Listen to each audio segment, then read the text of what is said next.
Hello, my name is David, and welcome to Just Shoot Your Bow. So this video is a little rundown of me shooting the Lancaster Classic for the first time ever. First of all, I really enjoyed myself. I shot on the Thursday noon time slot. There was Thursday at noon, Thursday at 4, and then I believe it was Friday at 8, then noon, then 4, I believe. Right now, it's actually 7:30-ish on Saturday, so I'm actually recording the day before the men's open division, and so because of that, I have no clue who won. Whoever did win the men's open division, congratulations to them. Obviously, if I'm recording myself the day before the shoot and saying congratulations, that means I obviously did not qualify for any of the shoot offs. Actually, let me pull it up real quick. So I actually ended up placing 178th out of, I believe it was 380 shooters in my division, which is a bunch. 178 is about, it's a little over the 50% mark, so I'm actually pretty much right in the middle of the pack, which I'm not unhappy about. It's my first big shoot to, this size, so I was very nervous, very unsure of what to expect, how many people will be there, how organized it was. I've been to several shoots, outdoor, indoor, different 3D shoots, field shoots. However, it was very local within the state of New Jersey, and this is the first time where I'm like, doing something kind of big. So I was kind of worried like how organized or disorganized it is. I would say it's very organized. The Lancaster staff are tremendously organized, super nice. They even gave me a swag bag, which is really awesome. Everything was like on point. I never felt like I was lost or uncertain of what to do or anything like that. Once I walked in, everything was very smooth, very professional, which is awesome. So let's pull up my standings. As you can see here, it says 178. That's my name. I shot a 621 out of 660 with 28 11s or X's and 25 10s. I believe I shot, 7 9s. However, the one thing I'm kind of proud of myself is that I shot nothing under 9. My average, I believe, was like a 10.25, I believe, average. So, I went in hoping to just shoot well and have fun.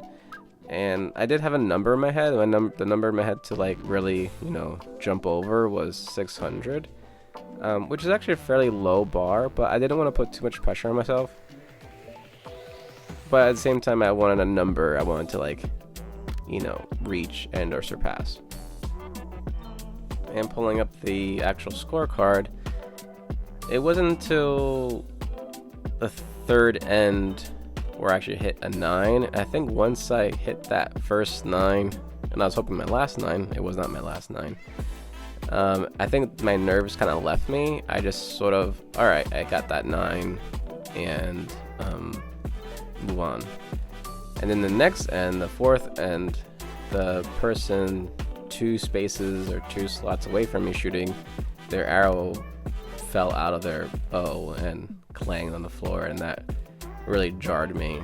But I couldn't seem to get into a rhythm of a nice groove. It was very 11 10 9s or 10 9 11, or it was very everywhere. It was 11, a lot of 11s and 10s and 9s kind of combined. It wasn't until end 9 all the way down to around end 14 where I started keeping it in the 10 or 11. and then towards the end, a few 9s. So I'm not happy with the inconsistent shooting, but I am happy that I shot and powered through and worked through it. So I did get one end, and only one end, and 14 with all X's. So I was happy about that. Again, I'm not being too harsh on myself or too down on myself. It's like, hey, this is your first big shoot. It's difficult, just enjoy it and have fun. My friend, and I consider him also a mentor, Chris Duim, he actually shot pretty well. I guess I'll put footage of him shooting here. He has a really good and intimate small shop in New Jersey. When I say intimate and small, that's not a bad thing. That's actually a great thing. He's very, very, very helpful with mentoring, helping with, you know, my target bow. Everything I have on my target bow is pretty much because of him, and all of my arrows and weights and everything came through him. And I would not be shooting at Lancaster if it wasn't for him, because I would still be kind of confused and uncertain of what to buy, what not to buy, and how to get into target archery at all. So kudos to him. I think he placed top 16. I think he got to the round of 16, and but he shot really well. It was, I believe, a senior open, and congratulations to him. He did pretty good. Last but not least, there was one individual, one kid that I saw. His name was Sebastian. He was having a tough time. He was very frustrated. You know, I think maybe he was like 11 years old, 10 years old. I'm not sure, maybe younger than that. But I noticed he had a jersey with the Puerto Rican flag on it, and I'm Puerto Rican, and I'm like, oh, I want to talk to that kid. He seemed like he's having a tough time, and I gave him a bit of a pep talk, like, hey, just have fun, don't worry about it, regroup. And throughout the shoot, he did have a difficult time, but I kind of just gave him a heads up, or like a reminder, like, hey, listen, like, this is a tough shoot. Like, imagine trying to play basketball and then LeBron James is a court over playing a game. It's like you're amongst like other professionals and a variety of different world-class archers and beginners and amateurs and all that. So don't worry about it. Just have fun. Enjoy yourself. And it kind of reminded me of several conversations I've had with people in the past, not just in archery, but and also in jiu-jitsu and wrestling and art and all that, about a lot of naysayers, a lot of critics. A lot of people are saying, oh, why are you wasting your money? Or why are you wasting your time? Why are you wasting your energy, etc., etc.? And in my opinion, I think if you do not challenge yourself, if you not do the thing, you won't get good at it. I've told my students a bunch of times, you cannot get good at something by not doing it. And for me to really excel, to really push myself, to challenge myself, to put myself into a situation where I know I'm pretty certain I'm not going to do well, but do it anyway and learn something, you should do that. Not doing something and expecting to get better at it is silly, to say the least.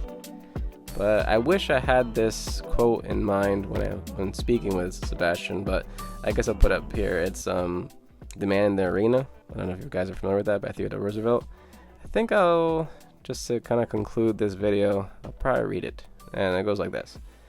It's not the critic who counts, not the man who points out how the strong man stumbles, or the doer of deeds could have done them better.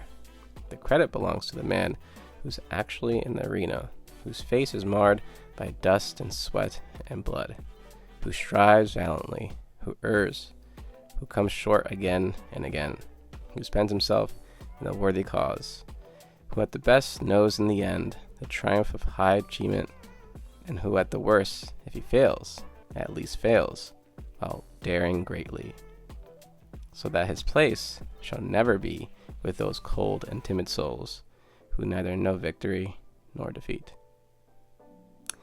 So if Sebastian's listening to his video, that's for you. And with that said, that's the conclusion of this video. So again, Lancaster Classic, awesome shoot. I recommend everyone around the world to do it. Anyway, take care. Bye bye. 2 straight.